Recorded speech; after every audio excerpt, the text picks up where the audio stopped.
Talk Nation!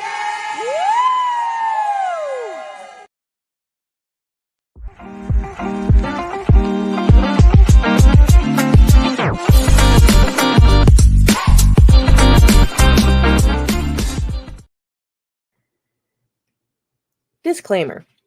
The views and opinions expressed in this program are those of the individual speakers, commentators, guests, experts, and our hosts. They do not explicitly or necessarily reflect nor represent the network broadcaster channel and/or program's policy or the views held by this network broadcaster channel or program. The network broadcaster channel or program cannot be held accountable for all or any views expressed during this program.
Hello, everyone. It is time for FEM Talk. We love you all out there, FEM Talk Nation.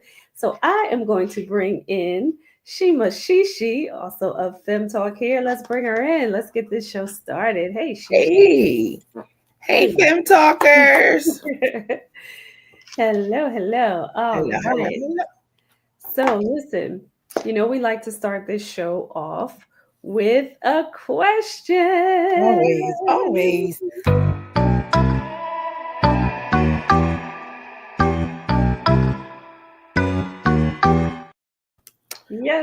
Yes. So All right. what's the question? Sure. I got to put my glasses on. FEM Talkers. Tonight's question is a little bit of a social dilemma. And I want to say the title of the question is A Blended Family Issue. Okay. My husband's niece is getting married in 8 months. The save the date only had my husband's name, my name, and my husband's 2 children, who are my stepkids. Not my 2 children. All of our kids are between 16 and 24. So age isn't an issue. We're all fairly close, and there are no rifts in the family. The actual wedding invitation might include their names, but I doubt it. What should I do? That's a sticky situation. Yes. Yeah, because when you have a blended family, right, you should include all of the family, particularly unless they felt like they had an age maximum, right, or minimum, right, where they're saying, you have to be 18 years or older or 21 or older. In that case, the younger children, no matter who they belong to, right, which they really technically belong to the couple, because I don't believe in that whole stepkid thing. I feel like if you are with someone, they're all your kids, right? No matter what. You still in the family, then they become your children. So unless there was some type of age minimum where you're saying, kids that, are underage for drinking can't come to the reception, that's understandable. Then no, your kids should stay home. But if that was we didn't incorporate those children, I'm going to say shame on the family members that are getting married.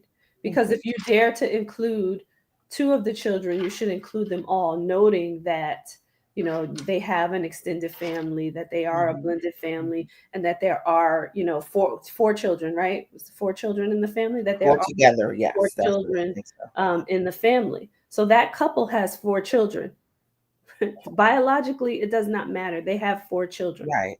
So I'm just gonna say that I would reach out to the person who the cousin, and this is a family member of your husband, right? So, and technically, so now it's your family member as well. I would reach out to the cousin and say, hey, you know, I don't know if this was an oversight, but if you don't have an age minimum, you know, you left out, you know, our other 2 kids. You know, we would like to bring our other 2 kids to the wedding as well. And have a conversation, right? That needs to be had.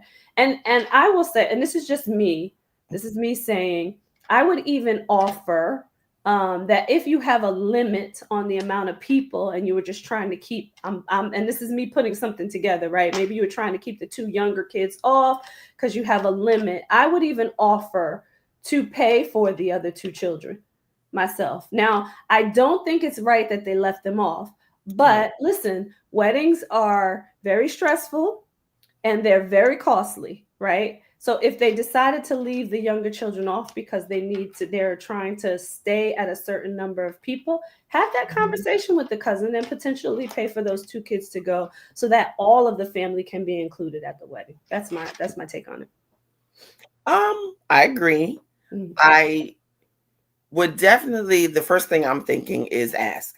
I mean, what harm is there in asking? If it's no, it was already no because they didn't include their names. Right. So if it's no, then it's no. Even though, like you said, we're family and we're all blended now, I would pose it to my husband first because that is his niece. They've had a longer, I'm assuming, because nothing in there says time.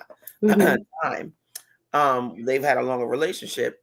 I would say, listen, can you reach out to your niece and ask what the deciding factor was? Now, I do have to say in the question, it does say 16 to 24.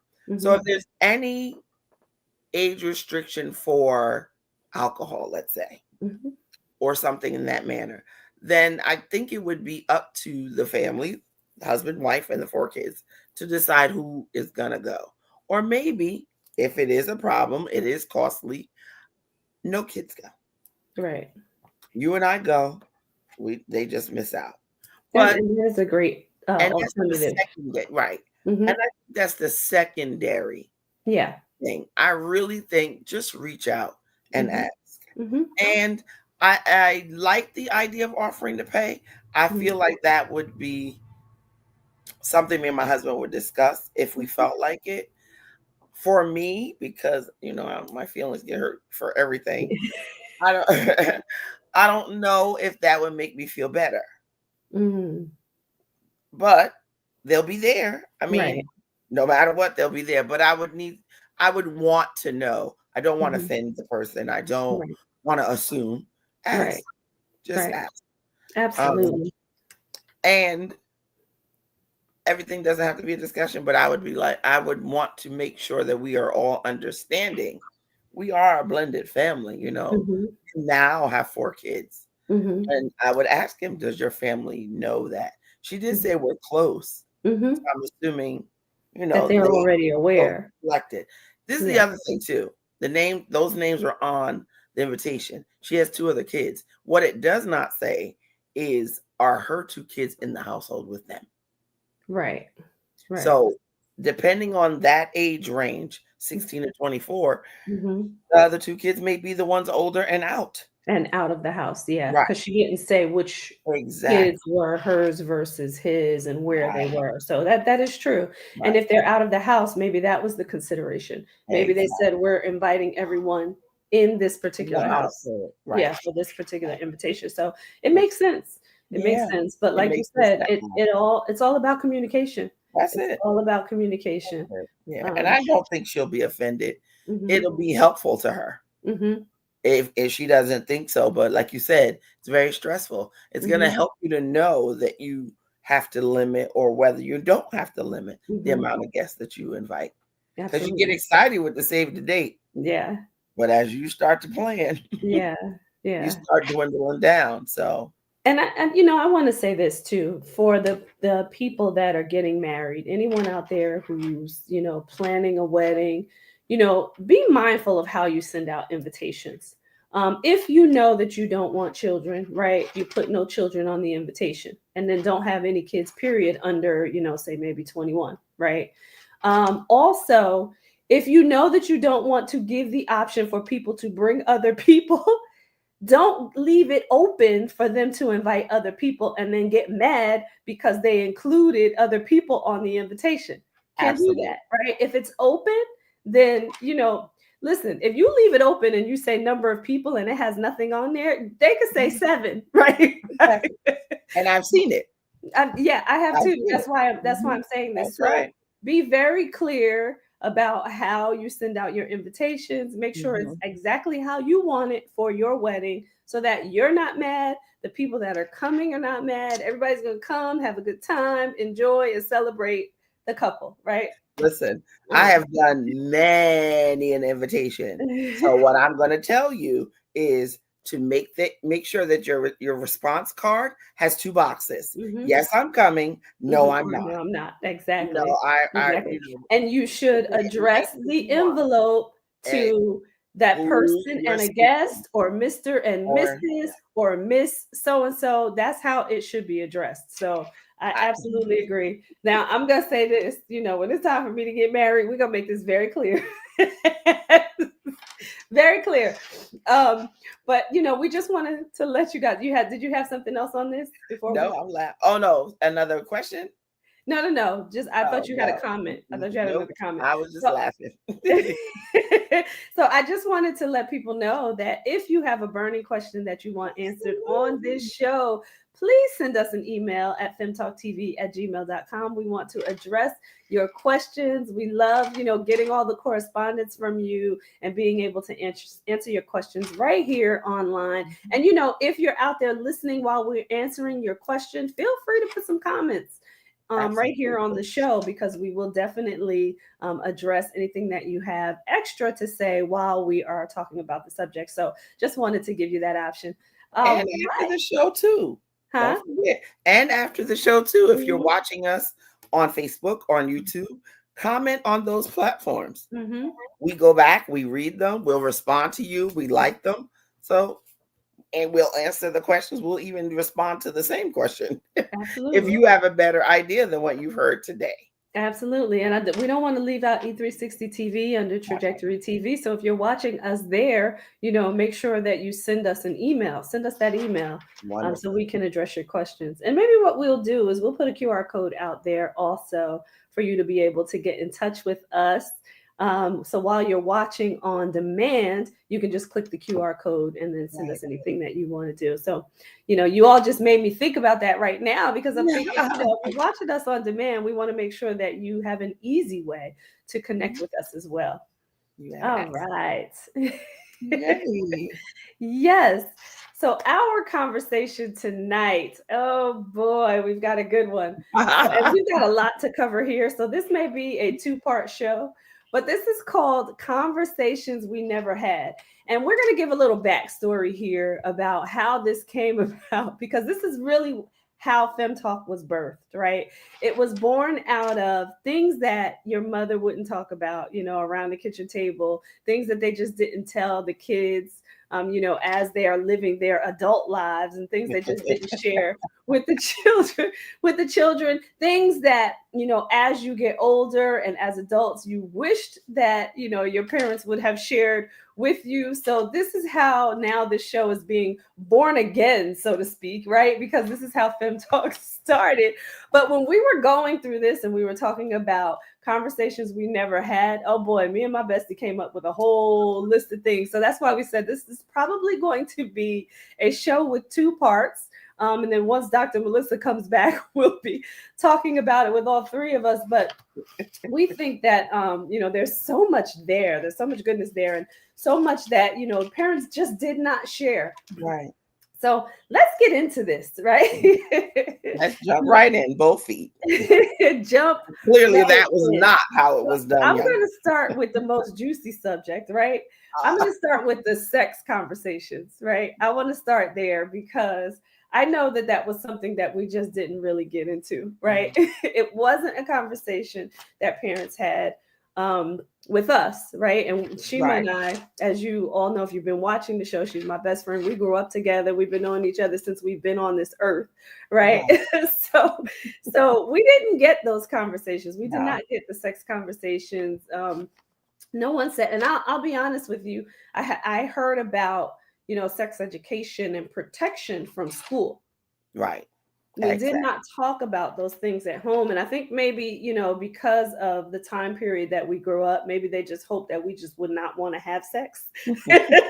Right. Or we better not. It was always a threat and a direction. It was direction, no instruction. It was just direction and a threat. Yeah. You better not get pregnant. But how do I? It was almost like it was taboo, right? How would that even happen? How is that? And then we're also Christian. Mm-hmm. We are God-fearing women. Mm-hmm. So when you tell us don't get pregnant, mm-hmm. and then you make me learn how Jesus was born, mm-hmm. I'm a little nervous. So God could just come about and impregnate me. Did I do something wrong? Was I a bad girl? I know a lot of you are going to come after me for that. But I am strong in my faith, so hold on. Absolutely. And then, well, that's funny that you said that, right? And I love that point about it, right? Because we were in church how many days out of the week, right? All the time. Back then, yeah. And you think about that, and you're like, well, am I chosen? Right? Will God pick me? Will He pick me? And I'm afraid. I don't know if I want to be chosen. I'm 12. I don't want to be chosen. I just want to jump double dutch. Exactly. And run around and play run, catch, kiss, and hopefully not get pregnant from that. Because we didn't know if that would result in a pregnancy or not. And that's a good point too.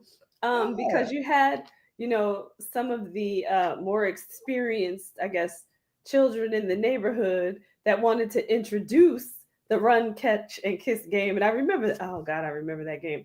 But so we were fortunate enough to have this really big backyard and a lot of kids that went to our church and in our community. And we all played in this really big backyard behind these 3 wonderful buildings where we all were raised and grew up. And all of the kids used to come and play in this backyard, and it was paved. So we always had chalk, right? We had balls to play kickball or basketball. I had to clarify, make sure you know what the balls were. But to play kickball and basketball and softball, like we had everything at our exposure to have fun in that yard. And we definitely played run, catch, and kiss, but we did not know at the time, what that would lead to, right? Like we had no idea where sex was, what it really was, right? Or what it would result in, or how we could really get pregnant until you went through that sex education class at school, right? So, and you had to get permission, I think we're from an age where they had to send a note home, and your parents had to agree to let you have that health course. Absolutely. And most of the time they said yes, of course, because they knew. And I, if you ask me, I think they felt like, let somebody else tell them. We just got to tell them, don't you come home pregnant. Exactly. So exactly. It was just like a hush. Yeah. for everything. It was, and it was like, even if it, we were laughing about it, even if it was discussed, it was short lived. I mean, it was literally direction, and that's it. What you don't do, what you shouldn't do, What you don't right? do. It wasn't, Yeah. And when you think about it too, you didn't even discuss like what the body parts actually were, right. what they were really for, right? Like you got, and I would say too, sex education back then wasn't so detailed and descriptive either. So it was pretty straight and to the point. It was about your reproductive system, right? And how reproduction actually happens, right? But it wasn't so detailed. So, and it wasn't even about protection back then. No. Right. So I hope that schools have done better with the sex education. And you come from a school system, so I don't know if you know this, but I hope that schools have done better with that. Movies have come out, they've evolved with interactions. They talk more about relationships. They talk about safe sex in both realms, protecting yourself, using protection, and then protecting yourself physically, meaning don't put yourself in a situation that may turn into something that's more negative than just a loving sexual encounter. I'm trying to say it nice as I possibly can. I don't know what it looks like with all of now the technology and all of social media now. I can just imagine. Well, kids can now go find it themselves, right? You can simply Google anything, right? And I'm using that search engine, but there are more out there. But you can simply search for anything that you want and get an answer, right? But I'm going to tell you what my OBGYN said when I was pregnant, right? He said, whatever you look up, whatever you search, I want you to come back and ask me about it. I don't want you to think that that's a final answer. So don't get scared by what you see online. Just come and ask questions, right? So, I would say for the parents nowadays, especially if your children are in that preteen hormonal stage where, the next stage of life is coming for them, I would say, start to have the conversations with your children. Talk about, the things that they find online. Let them know that they can come to you and ask you any question. I know I was very intentional about letting my son know very, very early what his body parts were. And then also when you talked about that protection piece and also letting him know to protect those body parts. So I never covered it up. I never gave them nicknames. You hear some of the nicknames. I never gave them nicknames. I called it what it was, right? And I won't say them on the show right now, but I let him know what they were because I wanted him to really understand. And then I wanted him to know that that's a piece of you that you protect and that you don't let anybody touch or harm So very intentional. I would say, it's hard. I'm assuming, we joke about it. We're going to talk about other things that we did not know, but we joke about it because a lot of the times the parents are not ready for the conversation, don't know how to breach it with their children, and really sometimes just don't want to talk about it. So I would say not that it's a game, but do what your children are going to do. They're going to Google. I'm sorry, Google. They're going to search. So search together. Right. If that is how you breach the conversation, let's look up how the internet explains reproduction. Let's look up how, because that's their home base. I know we teach them, come to me, ask me, bring your questions home, but they have so much access to so many things. You guys are going to have to go there together. So you can still have that intimate conversation, but take it to where they're comfortable. Yeah. And to that point, right, because there's so much out there and there's so much information, kids think they know more than you. Right. When they're teenagers now, they think they know more than you, even though they don't have life experience, because they have so much information right at their fingertips. They feel like you don't know anything, right? So, so I just wanted to put that out there. That's a good point. So I'm going to move into our next one, which is like next steps for this, right? marriage. Yeah. Start that one off. Start that one off, Bestie. I gotta say, I saw marriage in my house. Mm-hmm. And I'll say this to my mom, and she knows it. My mother was never a promoter of marriage. She was not a demoter of marriage either. Let's just be clear. She just never, she talked about people being married, meaning, you know, they were married and they've been married for these amount of years, and they had a time when they were broken up. I would hear stories about how they lived. She never gave me direction on being married, not so much being a wife or being a woman who's married, but more so never a direction on where, you know, having a marriage or getting married. Of course, they're going to teach us how to cook. Yeah. They're going to teach us how to clean. When you have your own, now I do remember hearing, when you have your own husband and children, you need to know how. It was more about being self-sufficient versus, right. You have to go off and get married. Right. Yeah. And I think too, so different from other cultures, right? Because there are cultures that, you know, that is the next level. Like they promote marriage. You understand that that's the next steps. And some cultures even set that up for you. Absolutely. Right? So, but that was never, and I think, you know, too, culturally, when you think about if marriages didn't work out in a culture, you weren't grooming your kids for marriage. Right. So it was something that what just wasn't discussed because it wasn't something that worked in the community or in the culture. And you know, a lot, like you said, communities and cultures, depending on where and who, at a certain age, there was always this unspoken knowledge or unspoken note that you should be married. Most people, for a lot of people, it's 25. So when you were closing in on 25, a lot of people would ask, are you not going to get married? You're not ready to get married? I got to be honest. My mom didn't do that. Mine neither. She did not say, why are you not getting married? Yeah. Now, as I got older, what she would say is, you know, because I had boyfriends, so she knew there was some relationships. But she would say that, I want you to find somebody nice, especially when I'm single. And, you know, there's things like I'm doing things, I'm going places. I want you to find somebody nice. But it was never a push for marriage.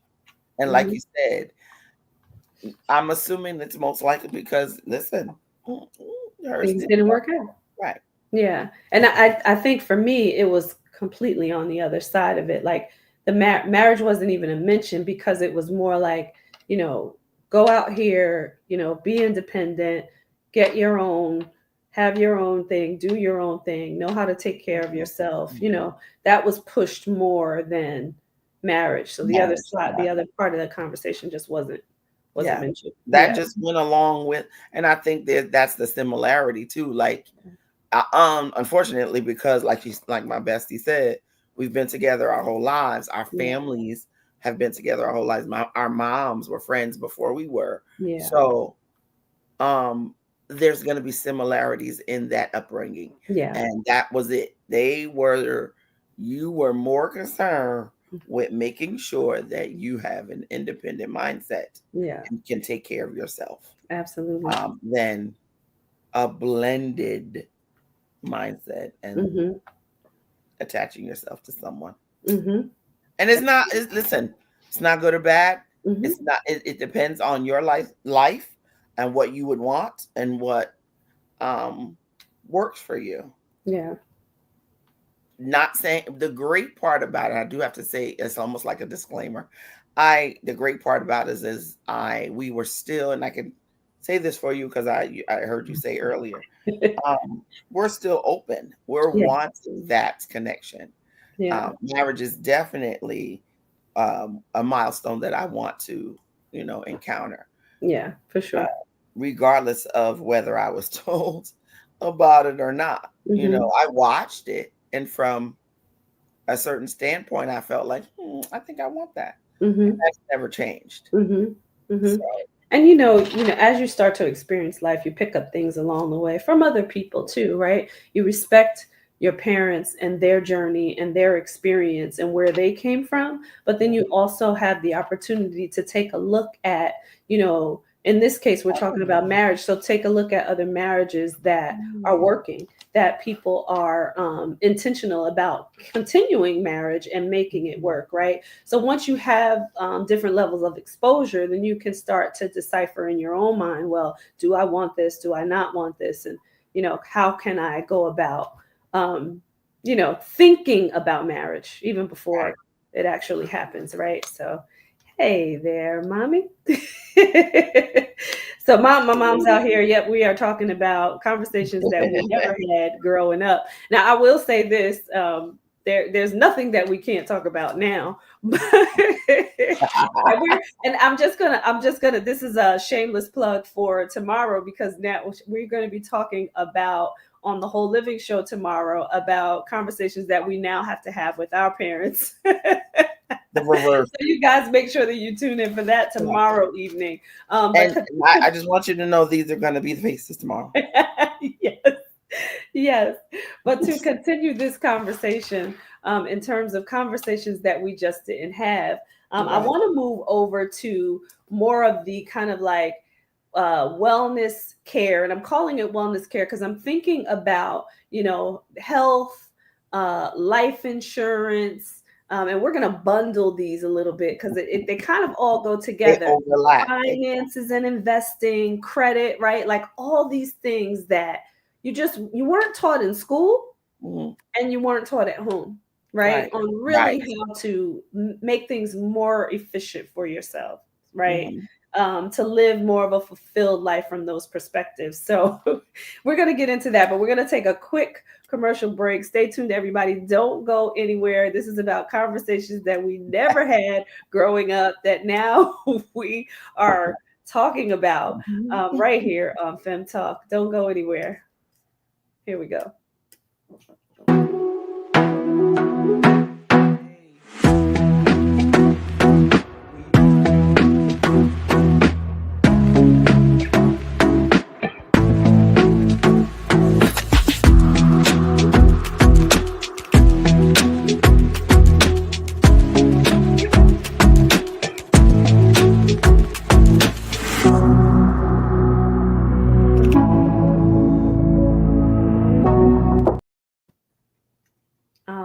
And here we are, and we are back. We're talking conversations we never had growing up.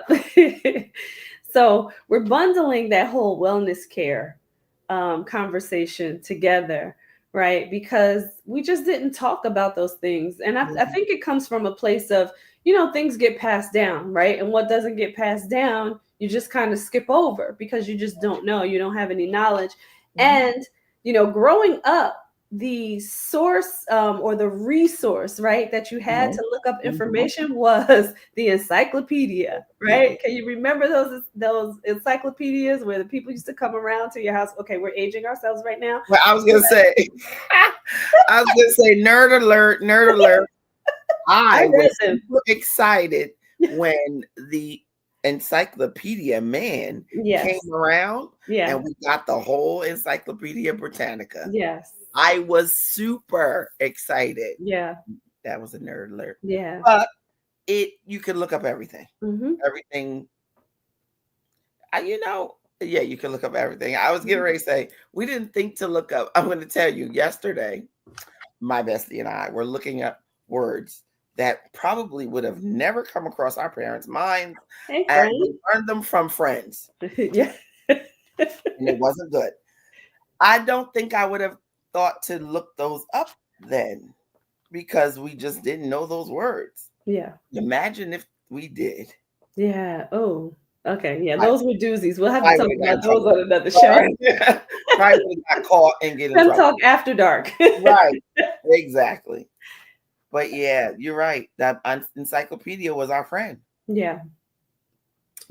So when you think about, kind of that bundle of wellness care, right? Tell me something that you wish you had known, kind of growing up, that now You do know, right? I think I felt like I had a lot of frustration around right after college, even though I learned a lot in college. I just felt like life stuff was so frustrating to me. Buying a car, knowing about credit. Like you say, we didn't discuss credit. We didn't discuss credit score. Yeah. So, but like I said, there's always a direction. There was always a don't do this.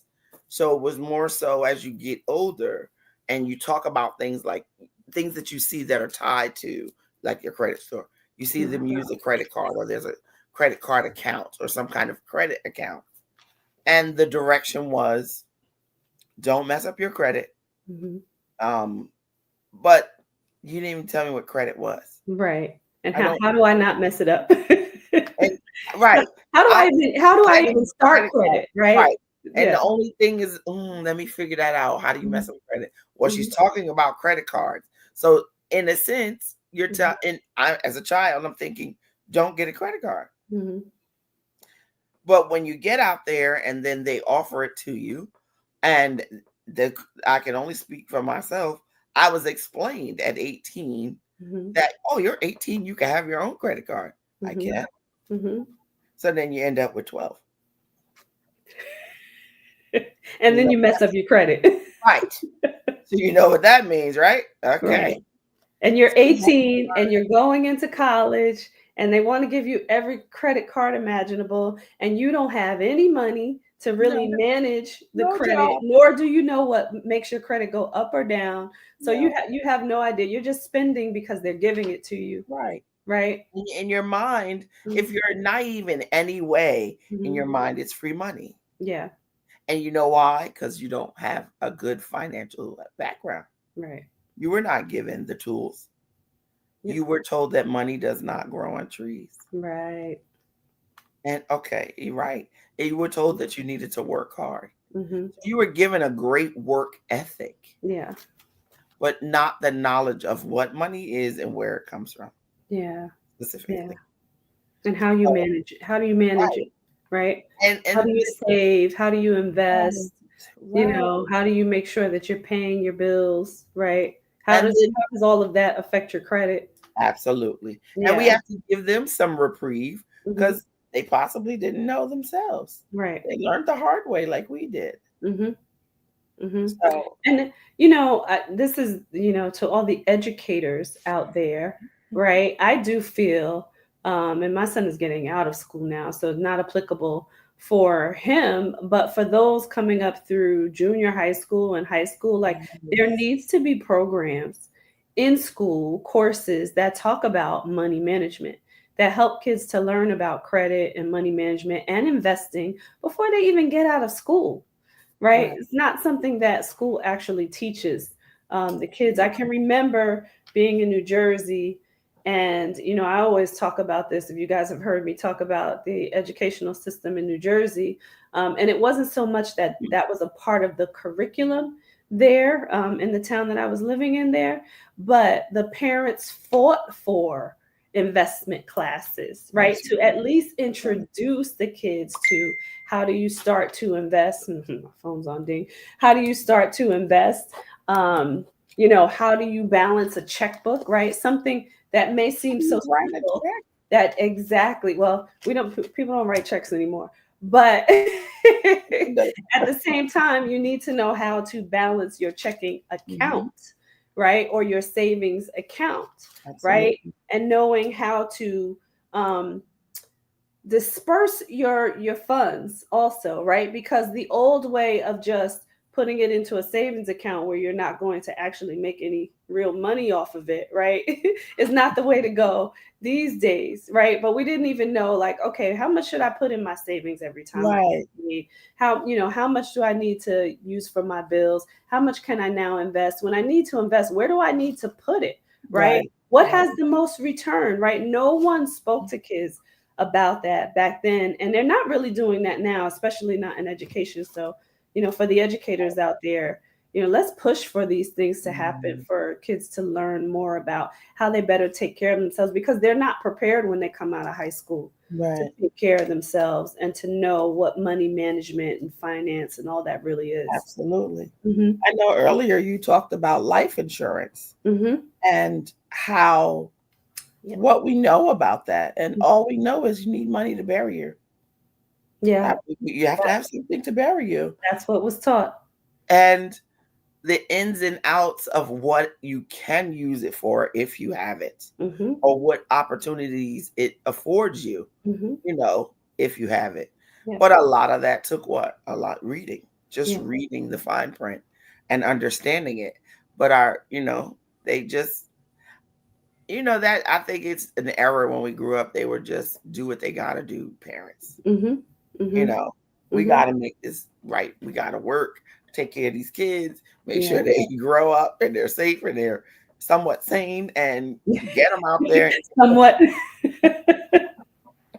And I would say, like, even my mom was an insurance saleswoman. And even though she knew the ins and outs and studied the ins and outs, it was still not a whole lot of discussion around this is what it is used for. This is the opportunities that it'll offer you. But now I challenge that too, because I actually I took the insurance exam. I actually was an insurance agent technically on paper. I didn't actually do it, but I actually took it. But they did not talk about the investment side of life insurance. It still was more about, back then, this is back then, they do that now, right? If you speak to a life insurance agent now, they do know about the investment side, but that back then they did not do that. So they were not speaking about how you can utilize your life insurance policy to invest when you have a whole life policy, right? And then there's even other things that, and it would, not to get into this fully, right, but making sure you have the right terms on your insurance, right? There's a lot that goes with it that even when you take the exam, you're not taught. Back then, that you weren't taught. I'm going to speak about back then because I took that many years ago, over 20 years ago, right?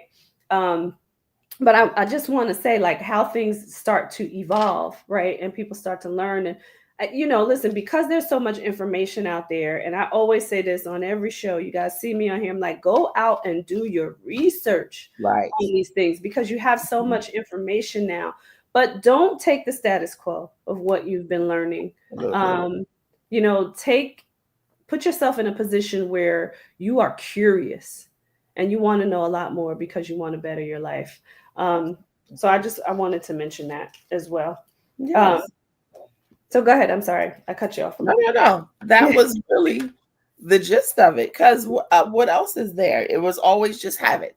Yeah. It's always something you needed to have, not the benefits or of it. And honestly, because I'm sorry for that noise.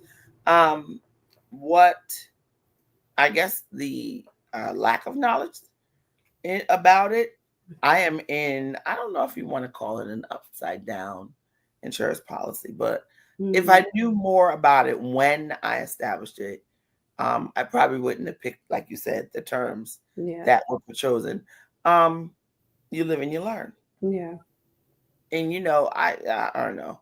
We went to a lot of outside sources to learn a lot of things, and it's okay.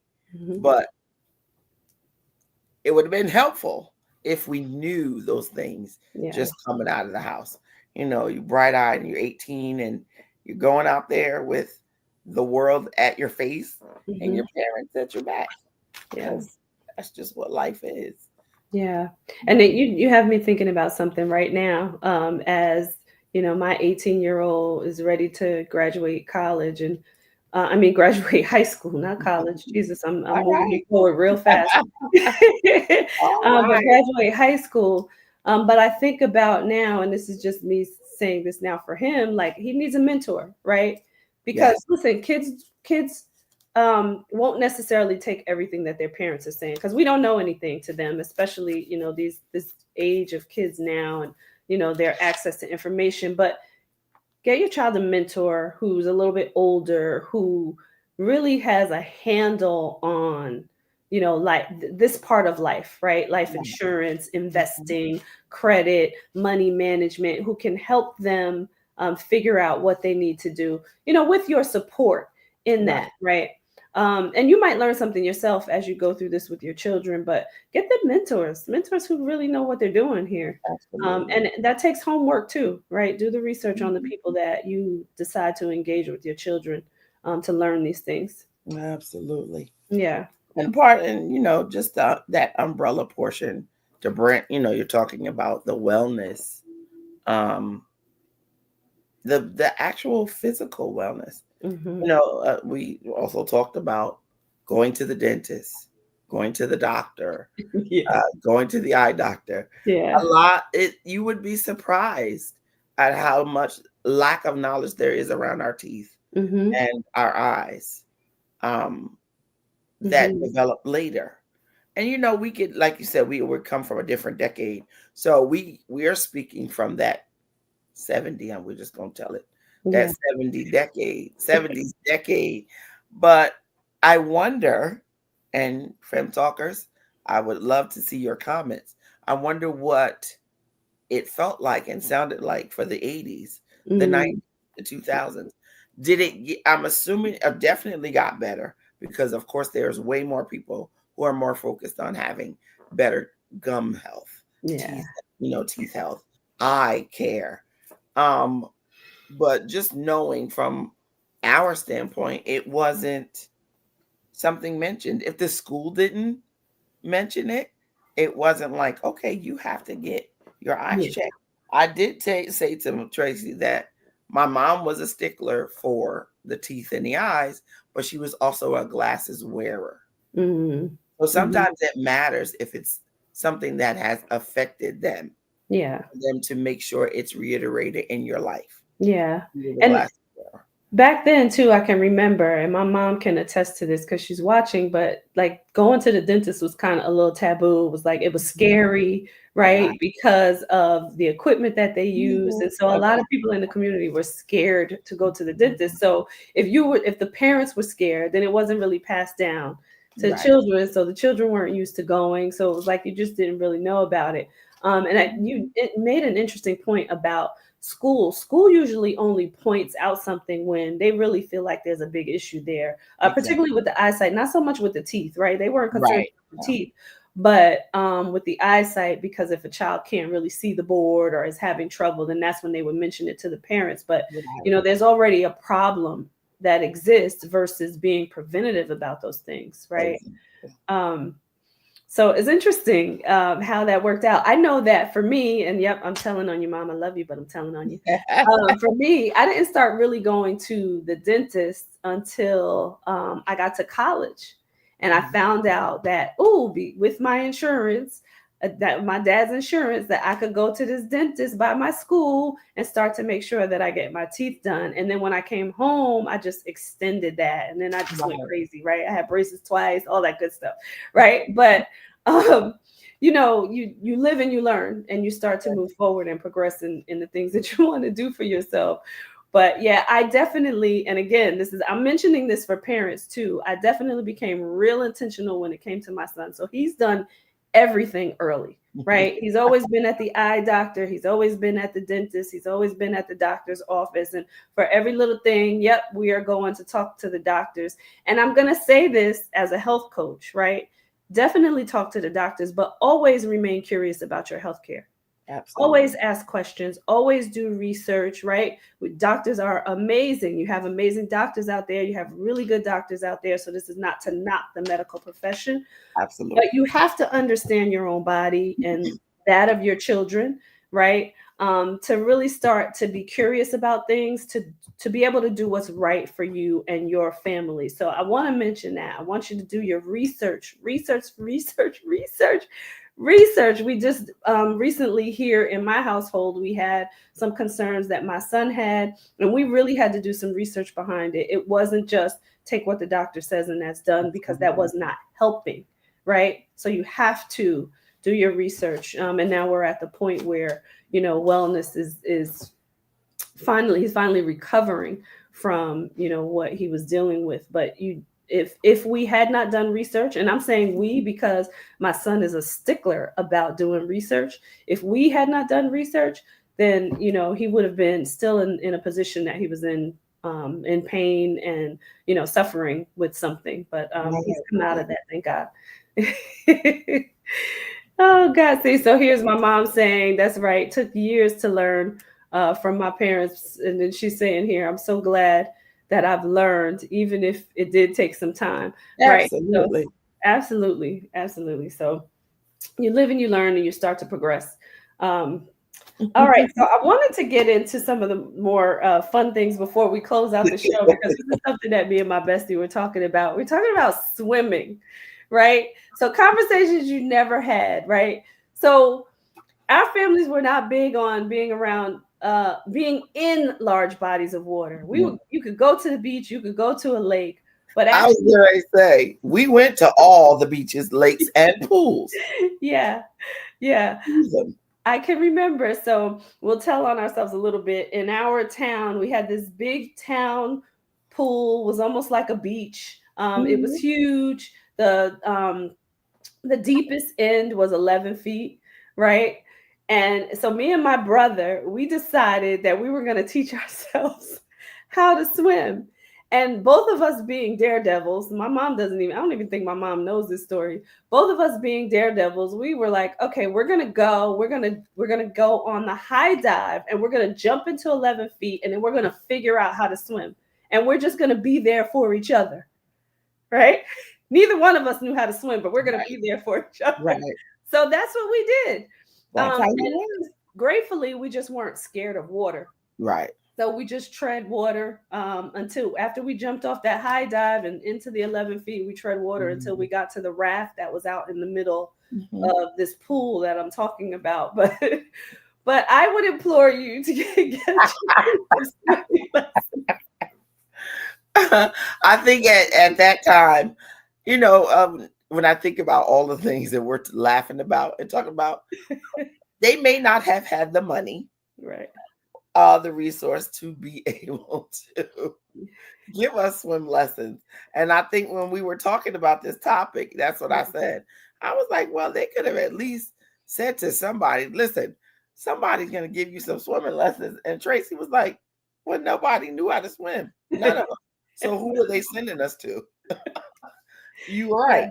Nobody had that skill. Yeah. So, and of course, at that time, there was limited money. Then nobody was sending you to the boys and girls clubs and Ys and stuff to learn. I'm not saying anybody, but it wasn't us. Yeah. Learn how to swim. But we were always in those areas. Thank God. And you know what? Now, and I know we're coming close to the end, I'm going to say that it was the things that they did teach us that pushed us to learn, whether it was the hard way or the right way, how to do the things that they didn't talk about. So if you didn't tell me, this is how you swim, this is how you breathe, this is how you stay afloat. What you told me was, don't get in that water, and because I can't drown. Right. And I don't know who's gonna get you. And right. So and I have another myself and how to be independent. So let me see. I better use this independent mind. I want to get in that water, but I better figure out how to get out in case something happens. Yeah. So it was the push to learn to swim. Yeah. It was, don't kill yourself because then I'll kill you, right? Right. But I can remember because I'm gonna beat you. Exactly. I can remember we used to frequent Myrtle Beach because my uncle and his family moved to Myrtle Beach. So we used to go there most summers, a lot of summers, right? So we had this bus ride we took down there, a lot of family members and extended family members that went with us. And my cousin, her son was little at the time. He was maybe about 4 or 5 years old, if that old. And he decided, also a daredevil, not scared of anything. He decided that he was just going to run and jump in the pool. Now, we were all at the pool, and he decided that he was going to run and jump at the pool. Now, none of us were really swimmers because we just didn't know how. Right. Luckily, right? And his mom was there. She was there, but she was screaming, "Somebody get my baby," because she didn't want to go in. She didn't know how to swim. So luckily, my brother's friend was there who knew how to swim. And went in and got him. But this is just a perfect example of, some of the things that you should do to help your kids along the way as they start to explore life, right? Pair them with people who can swim. There's lessons. There's good lessons out there now. Right. Just take them for lessons. But we love you guys out there. There's so much more for us to talk about, conversations that we've never had. So we're going to do a part 2 on this one. Because the juicy ones we left off. We left some of the juicy ones. Yeah. You guys really need to talk to us about that. We need to talk about that. Yeah, absolutely. Absolutely. So we love you all out there. We will see you right here on Fem Talk next week. And listen, go over to the Whole Living Show tomorrow at 7 p.m. We're going to be talking about conversations that we now need to have with our parents. So you don't want to miss this, because it's going to be my patience now. So we're just going to be ready. So come join us. Absolutely.